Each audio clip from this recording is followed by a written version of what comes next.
नमस्कार, आप देख रहे हैं बिग फाइट लाइव। आपके साथ मैं श्वेता मिश्रा अवस्थी। ऑपरेशन संदूर के जरिए भारतीय सेना ने पाकिस्तान में लहलहाती आतंक की खेती लगभग उजाड़ दी। पाकिस्तान को भारत ने ऐसा दर्द दिया जिसके बाद पाकिस्तान खौफ के साए में जी रहा है। भारत से पड़ी मार के बाद पाकिस्तान गिड़गिड़ाने लगा, दुनिया से गुहार लगाई।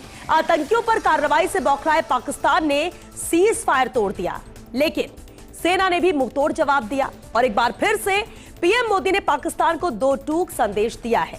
संदेश साफ है कि ना तो टेरर के साथ ट्रेड होगा और ना ही खून के साथ पानी बहेगा। भारत ने बड़बोले डोनाल्ड ट्रंप को भी बता दिया है कि किसी तीसरे पक्ष का दखल मंजूर नहीं है। अगर पाकिस्तान से बात होगी तो सिर्फ आतंकवाद और पीओके पर ही होगी। भारत ने एक बार फिर से पाकिस्तान को कह दिया है कि जल्द से जल्द पीओके को खाली करे। पीओके खाली करने में ही पाकिस्तान की भलाई है, क्योंकि पीओके हमारा है। तो आज बात इसी खास मुद्दे पर।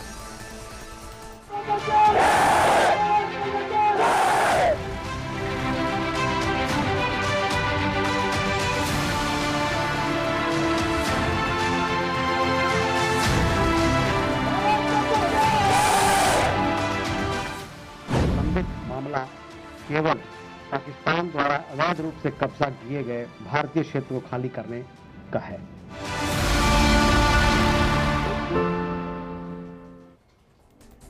और चलिए इस खास मुद्दे पर चर्चा के लिए खास मेहमान हमारे साथ जुड़ चुके हैं। सबसे पहले उनसे रूबरू करा देते हैं आपको। हमारे साथ चर्चा में मौजूद हैं डॉक्टर अपूर्वा सिंह जी, बीजेपी प्रवक्ता है। बहुत स्वागत है डॉक्टर अपूर्वा आपका।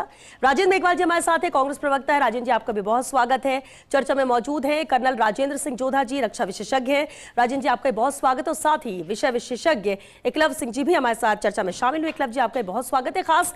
खास इसलिए भी हो जाता है कि जब 10 तारीख को सीज फायर होता है उसके बाद बहुत सारी चीजें देखने को मिली और अहम हो जाता है उसमें जब कल रात प्रधानमंत्री नरेंद्र मोदी ने संबोधित किया। इसके बाद आज जवानों के बीच पहुंचते हैं और एमईए यानी विदेश मंत्रालय की तरफ से भी प्रेस कॉन्फ्रेंस कर, प्रेस ब्रीफिंग कर जवाब दिया जाता है कि स्टैंड भारत का क्लियर है। डॉक्टर अपूर्वा सिंह जी, सबसे पहला सवाल यही कि तस्वीर साफ है, स्टैंड क्लियर है कि बात अगर होगी पाकिस्तान से तो सिर्फ आतंकवाद और पीओके पर होगी और साफ कह दिया है कि पीओके हमारा है, इसे खाली करो। अब कोई सवाल नहीं। बिल्कुल ठीक कहा श्वेता जी आपने, यही समय है, सही समय है। आज भारत एक ऐसी क्षमता भारत की डेवलप हो गई है। एक दौर था जब किसी राजनीतिक पार्टियों के दबाव में या मैं कहती हूँ उनके चलते भारत मजबूर हुआ करता था, मगर आज आदरणीय मोदी जी के नेतृत्व में भारत इतना मजबूत है कि अगर आज कोई हमारे देश के प्रति आंख उठा करके भी देखता है तो हम उसके देश में घुसकर उसकी आंखों को फोड़ने का, नोचने का और उसको तबाह करने का काम करके आते हैं। और उसके अंदर भी 25 मिनट से ज्यादा का समय नहीं लेते। हम उन्होंने एयरबेसिस पर जाते हैं। जब आप याद करिए 26/11 का आतंकी हमला हुआ था अमेरिका के अंदर, उसके अंदर भी जिन आतंकियों का हाथ था, वो जिस जगह के अंदर अपना कैंप बनाते थे उस कैंप में अमेरिका भी आज तक जाकर के और वार नहीं कर पाया, मगर हिंदुस्तान ने उसको करके दिखाया। आदरणीय नरेंद्र मोदी जी की और हमारी भारतीय सेना जो है, जिसने अपनी इतनी अच्छी तरीके से उसको जाकर के और उसको एग्जीक्यूट करके हमें दिखाया है। बात बिल्कुल साफ है। आज भी जैसा कि आदरणीय मोदी जी ने अपने भाषण में वक्तव्य साफ किया कि अगर कोई व्यक्ति आतंकवाद हमारे देश के अंदर फैलाएगा तो वो अपने देश को तबाह करने के अंदर, अपने देश की एयरबेस को, अपने देश की आर्मी को और आतंकवाद के ठिकानों को नष्ट करने के लिए बिल्कुल तैयार रहे। उन्होंने दूसरी बात ये भी बहुत अच्छी कही कि चाहे आतंकवाद को पालने वाले हुक्मरान हो, चाहे वो पाकिस्तान के, चाहे उसके अंदर संरक्षण पाने वाले आतंकवादियों हों, उन दोनों को एक ही तरीके से ट्रीट किया जाएगा। अगर आप आतंकवादी मरते हैं और उनके जाकर के जो उनका लास्ट राइट्स होते हैं उसमें जाकर आप लोग खड़े होते हैं, इसका मतलब डायरेक्ट आप एक मैसेज देना चाह रहे हैं कि हम ही आतंकवाद को पैदा कर रहे हैं और हम ही आतंकवाद को पाल रहे हैं। तो अगर कोई इस तरीके का मैसेज देगा तो उनके लिए बिल्कुल स्पष्ट निर्देश है कि उन आई फॉर एन आई के सिद्धांत के ऊपर अभी हिंदुस्तान काम करेगा। तीसरी बात एक और है, जिस प्रकार से 25 मिनट के अंदर आपने देखा होगा कि 9 से ज्यादा बड़े बड़े आतंकी जो ठिकाने थे उनको भारत ने नष्ट किया। भारतीय सेना ने बहुत ही जाबाजी और मुझे कहते हैं गौरवान्वित करने वाले वो पल थे जब हमने देखा कि उन आतंकवाद के ठिकानों को हमने नष्ट किया। जब इस तरीके की सैन्य शक्ति भारत के पास होगी तो ये भी तय है कि पीओके भी हम वापस प्राप्त करेंगे और जिस प्रकार से आतंकवाद देश के अंदर फैला उसको भी अब दोबारा पनपने नहीं देंगे। ठीक है, ये मैसेज क्लियर था। राजीव जी, कांग्रेस से भी चलती कि कांग्रेस तो साथ थी कि हाँ, जिस तरह से हमारे जवान अंजाम दे रहे हैं, जिस तरह से मिशन को कंप्लीट कर रहे हैं, जीत कर आ रहे हैं और जवाबी कार्रवाई भी पाकिस्तान से बहुत मजबूत है। साथ दिए सराहनीय। लेकिन एक सवाल कांग्रेस उठा रही थी कल से भी पीएम मोदी के संबोधन के बाद भी कि आखिर हस्तक्षेप क्यों डोनाल्ड ट्रंप का, अमेरिका कौन होता है मध्यस्थता करने वाला, और आज इसका जवाब साफ तौर पर दिया गया है कि डोनाल्ड ट्रंप को ही मैसेज था कि ये द्विपक्षीय बातचीत है, ये पाकिस्तान और भारत के बीच की बातचीत है, पीओके में किसी का हस्तक्षेप मंजूर नहीं है। आपको लगता है कि अब मैसेज क्लियर है? देखिए श्वेता जी, जहाँ तक प्रधानमंत्री जी की बात है तो सवाल जो 10 तारीख को डोनाल्ड ट्रंप के ट्वीट के बाद में, या जिस तरीके से कल उनके राष्ट्र के संबोधन के पहले जिस तरीके से अमेरिकी राष्ट्रपति का संबोधन आया और उसके अंदर उन्होंने जिस तरीके से भाषा का उपयोग किया, जिस तरह से धमकियों का उपयोग किया कि मैं आप दोनों का व्यापार रोक दूंगा, तो ये वास्तव में अपने आप में चिंताजनक है। एक जो कि संप्रभु राष्ट्र और जो दुनिया का सबसे बड़ा लोकतंत्र है, उस देश को 140 करोड़ देश होते हैं जिसकी सेना अपने आप में इतनी सक्षम है कि वो किसी भी इलाके में जाके कहीं पे भी दुश्मन के दांत खट्टे कर सकती है। वहां से राजनीतिक शक्ति का अभाव दिखा कि प्राइम मिनिस्टर को जवाब देना चाहिए था, लेकिन प्राइम मिनिस्टर ने जवाब नहीं दिया। सवाल यहां ये उठता है कि पाकिस्तान की हैसियत क्या है?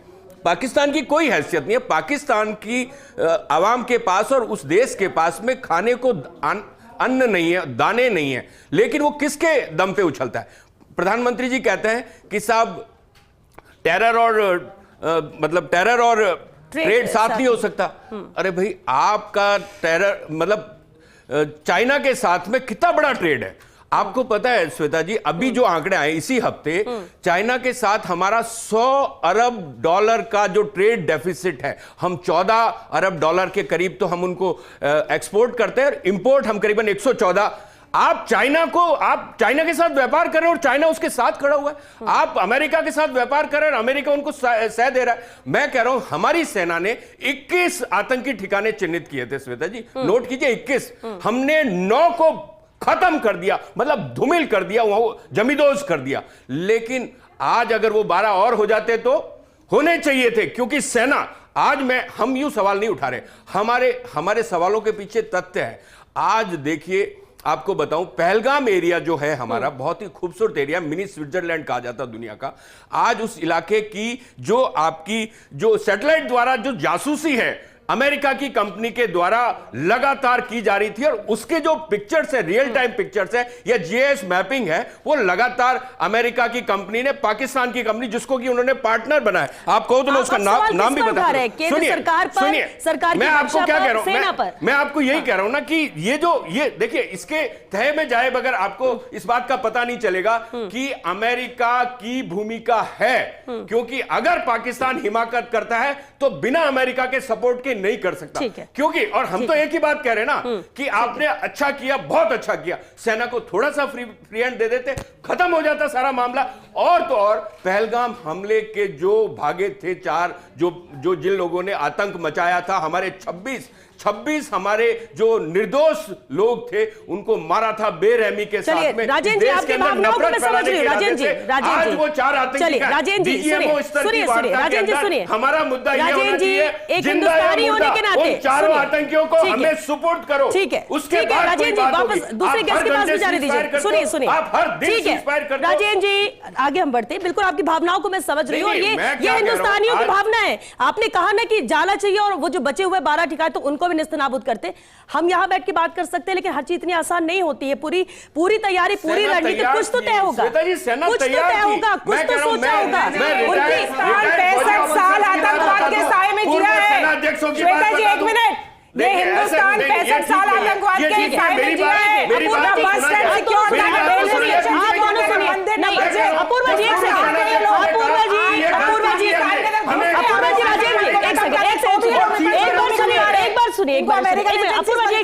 अपूर्वा जी, राजेंद्र जी, एक मिनट। आप लोगों ने अपनी बात रखी ना, ठीक है, आपकी भावनाएं क्या सही है क्या गलत है, सब रखने का हक है, क्योंकि हम चर्चा कर रहे हैं। एक जवाब इस पर जरूर मैं चाहूंगी राजेंद्र सिंह जी आपसे। जिस तरह से राजेंद्र जी कह रहे हैं कि किस ठिकाने निशाने पर थे, 9 को ही किया, हम सब के सब खत्म, पूरी रणनीति हो गया। आप क्योंकि सेना में रहे हैं, कर्नल सर, आप ज्यादा बेहतर बता सकते हैं। क्या इतना आसान होता है जितना आसानी से हम बातें करते हैं? देखिए, जो अभी राजेंद्र साहब ने बोला, 21 ठिकाने बिल्कुल चिन्हित किए गए थे। जो आपने मीडिया में आप देख रहे हो, बाहर है, कोई उसमें ऐसा नहीं कि कोई चीज़ सीक्रेट रखी गई थी, वो बाहर भी आया कि 21 ठिकाने चिन्हित थे, परंतु उसको 9 को ही नेस्तनाबूद क्यों किया? देखिए, इसके बारे में ये चीज़ें पब्लिक डोमेन में अधिकतर नहीं आती है कि क्या रीजन रहे हैं। अब आप देखिए, केवल अभी थोड़ी देर पहले ही एक टीवी पे हम बहस में थे, तो उसमें यही था कि ये कोई अभी मुद्दा केवल आतंकवाद और भारत का और पीओके तक का ही नहीं है, इसमें इतनी इंटरनेशनल पॉलिटिक्स घुस चुकी है। आप देखिएगा कि अमेरिका भी यहाँ आना चाहता है। अमेरिका क्यों आना चाहता है बताइए? यूएसए वो क्यों आना चाह रहा है बताइए? क्योंकि तो कंटेंट चाइना, सीधी सी बात, चाइना ये नहीं चाहता है कि अमेरिका के यहाँ अपनी एक प्रधानी जचाए। क्यों? पूरे एशिया में चाइना कभी नहीं चाहेगा कि एशियन रीजन में अमेरिका का डोमिनेंस रहे। बिल्कुल वो जीरो डोमिनेंस करना चाहता है कि यहाँ बिल्कुल ही ये नहीं आए। तो ये बहुत सी ऐसी चीजें हैं। अब वो सीज फायर हुआ है, हमारा जो ऑब्जेक्टिव था, ऑब्जेक्टिव फिलहाल तो जो सरकार के वर्जन है और जो बात है ऑब्जेक्टिव इतना ही था। एम जो पूरा हुआ है, सेना ने एक बहुत ही बहादुरी का काम किया, हमारी तीनों सेनाओं ने, उसमें कोई शक नहीं है। आज पूरी वर्ल्ड उसकी सराहना कर रही है, पूरे जो वर्ल्ड लीडर्स है वो उसकी सराहना कर रहे। सेना ने जो काम किया वो बहुत ही बहादुरी का। आप देखिए कि 3 दिन के अंदर किसी ऑब्जेक्ट को पूरा कर देना ये बहुत ही आसान काम नहीं था, बहुत ही डिफिकल्ट काम था। और मैं तो यही कहना चाहूँगा कि इस चीज़ों में अंदरूनी जो चीज़ें हैं, जो इंटरनेशनल पॉलिटिक्स है, डिप्लोमेसी है, काफी कुछ चीजें हैं जो शायद हमारे पास में पब्लिक डोमेन में नहीं है कि क्या कारण रहा होगा। हम केवल वो सामने दिखता है उसी की बात कर सकते हैं। बिल्कुल ठीक कहा आपने राजेंद्र। और दूसरी बात अपनी ये ठीक कही कि पब्लिक डोमेन में हर चीज नहीं आ सकती। आपके जहन में सवाल होंगे लेकिन आपको हर सवाल का जवाब मिल जाए जरूरी नहीं, क्योंकि जवाब आपको मिलेगा और पब्लिक डोमेन में सब चीजें आएंगी। यानी सीधे तौर पर आप अपने दुश्मनों को बता रहे हो कि हम क्या कर रहे हैं, क्या करने वाले हैं, क्या हमने किया, और ये जरूरी नहीं होता, खासतौर जब ऐसी स्थिति होती है। एकलव्य जी, सवाल इस पूरे घटना 10 तारीख को सीजफायर के बाद से, पीएम मोदी के संबोधन के बाद, या फिर अमेरिका डोनाल्ड ट्रंप के हस्तक्षेप के बाद, वो अलग अलग बातें कहते हैं, लेकिन एक सवाल जरूर है, अंतरराष्ट्रीय स्तर का ये मुद्दा बन चुका है। भारत ने तो मैसेज दे दिया कि भाई तीसरे की जरूरत नहीं है हमें, ये भारत और पाक के बीच का मामला है, पीओके को लेकर ही बात होगी, उसमें किसी का हस्तक्षेप नहीं चाहिए। लेकिन हर कोई घुसना चाहता है, हर कोई इसमें आना चाहता है, हर कोई अपने आप को अव्वल बताना चाहता है और क्रेडिट लेना चाहता है। ये पूरा सर्कल जो है वो तो यही नजर आता है।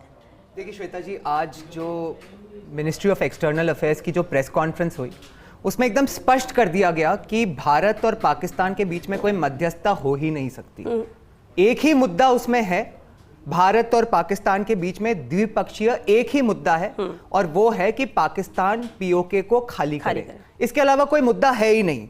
तो देखिए, डोनाल्ड ट्रंप का जो झूठ था उसका तो पर्दाफाश हो गया, लेकिन उनकी देश में उनके देशवासी उनसे एक सवाल पूछ रहे हैं, प्रेसिडेंट डोनाल्ड ट्रंप से, कि 10 तारीख की रात को जब नूर खान बेस पे भारत की बैलिस्टिक मिसाइल गिरी, तो वहां पे जो लोग मारे गए उसमें 6 अमेरिकी F-16 के ट्रेनर पायलट और सर्विस पर्सनल थे। डोनाल्ड ट्रंप उनको श्रद्धांजलि कब देंगे? ये कब एक्सेप्ट करेंगे कि वहां पे वो मारे गए हैं? ये तो पब्लिक डोमेन में है, उनको श्रद्धांजलि देनी चाहिए ना, जो उनके लोगों की शहादत हुई है। तो इस पे उनके देशवासी उनसे जवाब मांग रहे हैं। दूसरी बात मैं आपको बताऊं श्वेता जी कि देखिए, प्रधानमंत्री जी ने बड़ा स्पष्ट शब्दों में कहा, कल की जो उनका संबोधन था और आज जो प्रेस कॉन्फ्रेंस हुई उसके बीच में आज वो अदमपुर बेस में गए थे। उन्होंने वहां पे एक बात कही कि भारत पर आंख उठाने का अंजाम अब होगा तबाही, विनाश और महाविनाश।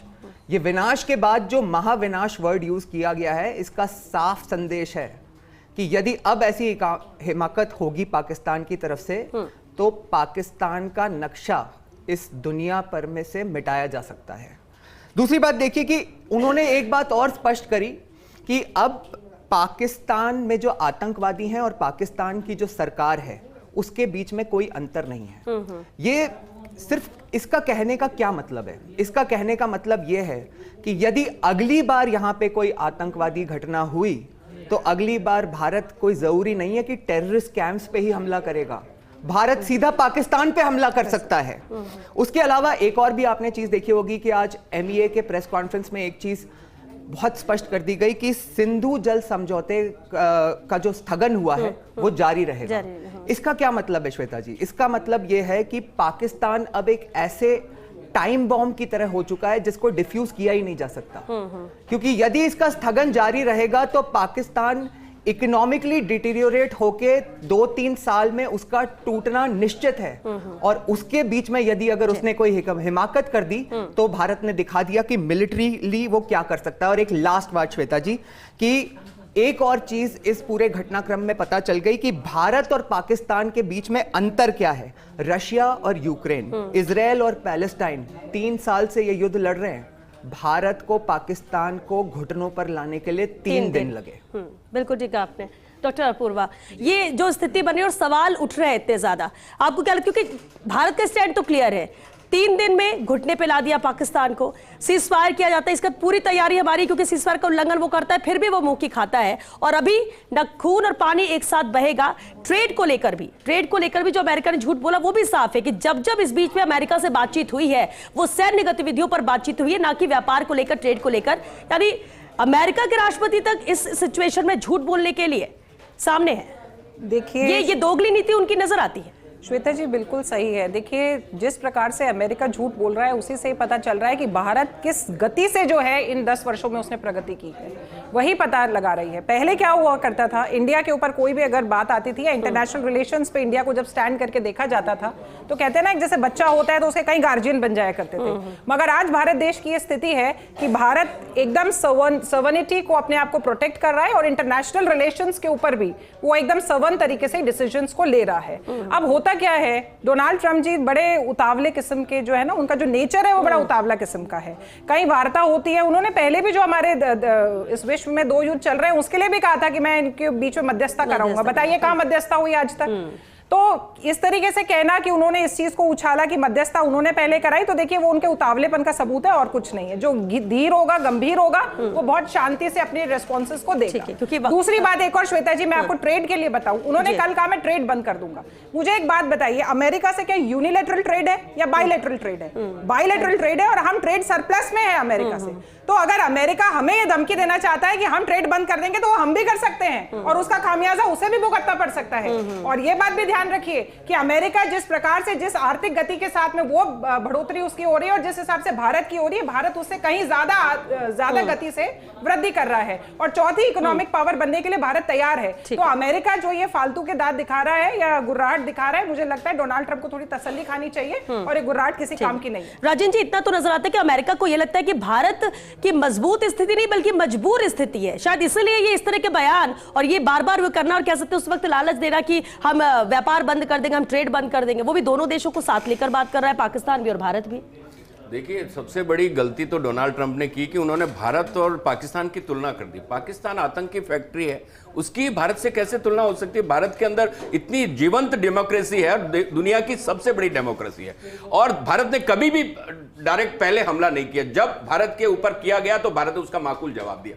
अब यहां पे समझना यह जरूरी है, हम विदेश नीति के मोर्चे पे और डिप्लोमेटिक लेवल पे पूरी दुनिया के अंदर इस वक्त हम अपने आप को कमजोर महसूस करते हैं, क्योंकि हमने रिश्ते रखे किसके साथ? डोनाल्ड ट्रंप के साथ। डोनाल्ड ट्रंप के लिए प्रधानमंत्री जी गए, उनके दोस्ती की मिसालें दी जाती है कि सर अब की बार ट्रंप सरकार, नमस्ते ट्रंप, हाउडी मोदी। ये प्रधानमंत्री जी के, मोदी जी के और उनके रिश्तों की बानगी है।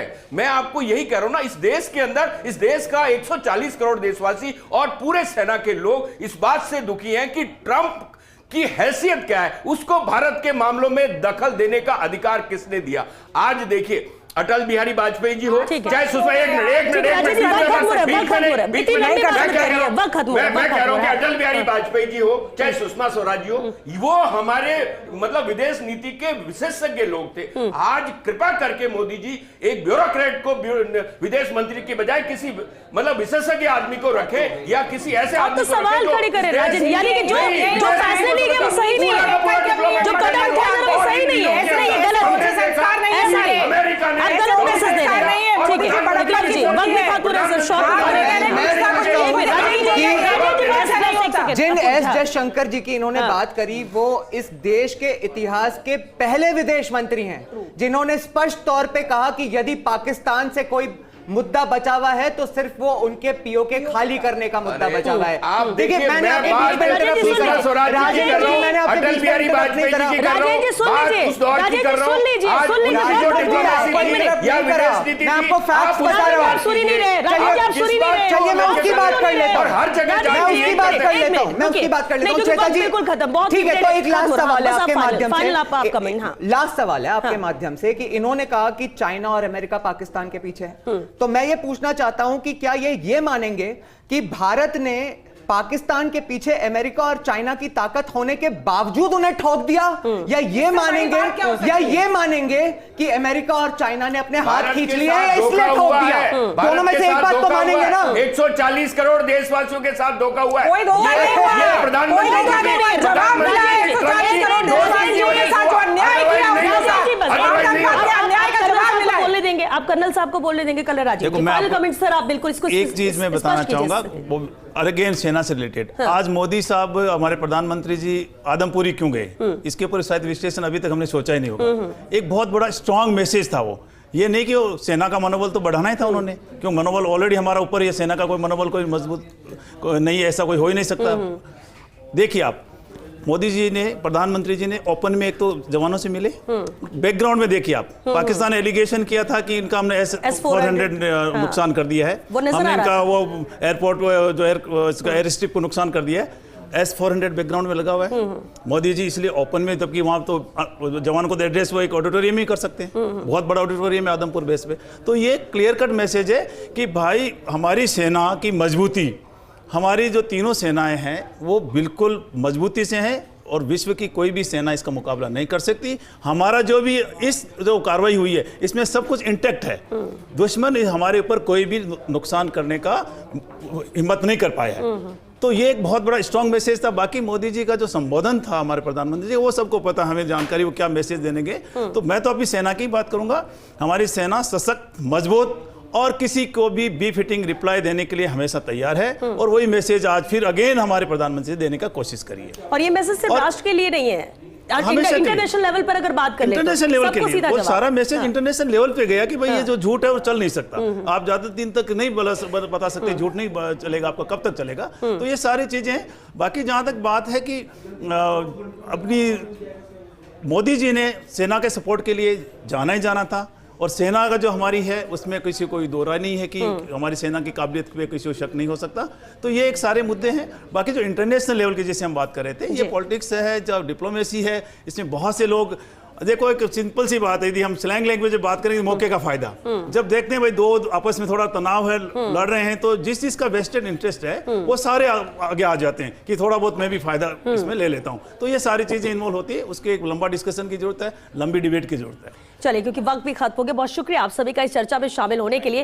देखिए, बेहद अहम है, मैसेज साफ है, साफ संदेश है। और जब हर कोई दूसरे देश जो मजबूत अपने आप को मानते हैं और आकर ये कहते हैं कि हम हस्तक्षेप कर ले, हम इनके बीच में सुलह करा देंगे, हम सब कुछ शांत करा देंगे, तो इतना तो समझना होगा कि कोई ऐसे ही तो नहीं आ रहा आपकी मदद करने, फायदा सब कोई अपना देख रहा है। लेकिन भारत ने भी दो टूक जवाब दे दिया कि आप कितनी भी महाशक्ति हो, लेकिन जब ये मामला दो लोगों के बीच में है, भारत पाकिस्तान के बीच में है, पीओके को लेकर, सिर्फ एक मुद्दा पीओके को लेकर है, तो सुलझाएंगे भी हम ही, रास्ता भी हमें निकालेंगे, किसी तीसरे की जरूरत नहीं है। और अगर तीसरा आता है, धमकी देता और उसको लगता है कि हम इन्हें दबा लेंगे, तो भारत इतना मजबूत है आज के वक्त में कि आप सिर्फ सोच सकते हैं, कर कुछ नहीं सकते, क्योंकि अगर आप सोचेंगे भी तब तक हमारी भारतीय सेना इसमें एक्शन में इसे तब्दील कर देगी। इसलिए संभल कर रहने की जरूरत दूसरे देशों को है, और पाकिस्तान को सोचने की जरूरत है कि अगर देश को अपने चाहते हैं वो नक्शे में बना रहे और सब कुछ ठीक हो, वहां के आवाम भी ठीक ठाक रहे, सुरक्षित रहे, तो पीओके पर फैसला हो जाना चाहिए भारत के सामने आके, वो हमारी जमीन को खाली करो। इसलिए हम कह रहे हैं कि पीओके हमारा है, इसे खाली कर दो। चलिए, 6 अधिक फाइट लाइव में आज के लिए बस इतना ही। नमस्कार।